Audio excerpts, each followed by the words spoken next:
Good afternoon. Police have now arrested 10 people after 3 nights of clashes between far-right groups and North African migrants. In one of the worst such flare-ups of recent times, several dozen youths, some hooded, hurled glass bottles and other objects at riot police in Torre Pacheco on Sunday night. Police fired rubber bullets to quell the unrest. The trouble stemmed from an attack last week on a man in his late 60s that left him injured and recovering at home.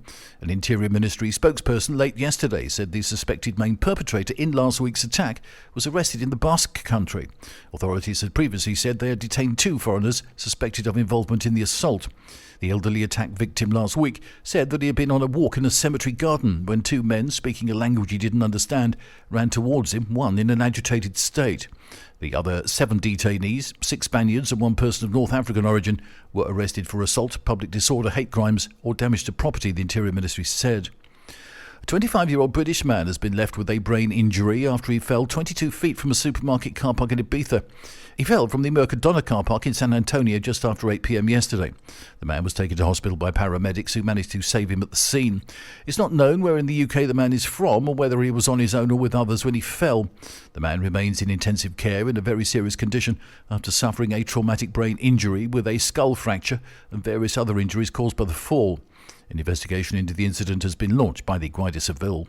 Thanks to emergency repair work over the last 4 months, the Andalusia regional government has reopened the Ronda San Pedro Road, the A397, a week earlier than planned.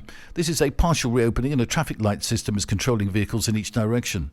The road suffered serious damage during one of the storms that hit Malaga province back in March. The mayor of Ronda said although partial, the reopening of the road was something to celebrate. And a 27-year-old British man was detained by police at an airport on the Canary Islands after staff detected a peculiar odour emanating from his luggage. During a routine check at Lanzarote Airport's Terminal 2, customs officials discovered the malodorous suitcase. The Guardia Civil located the owner of the bag who was intending to fly to Tenerife South. Customs officers decided to inspect the contents of the suitcase, suspecting he might be carrying illicit substances. They located 4 black vacuum-sealed bags. Inside was a substantial quantity of cannabis buds, estimated to have a street value of around €7,000 in the Canary Islands. That's the latest from TRE. I'm Bob James.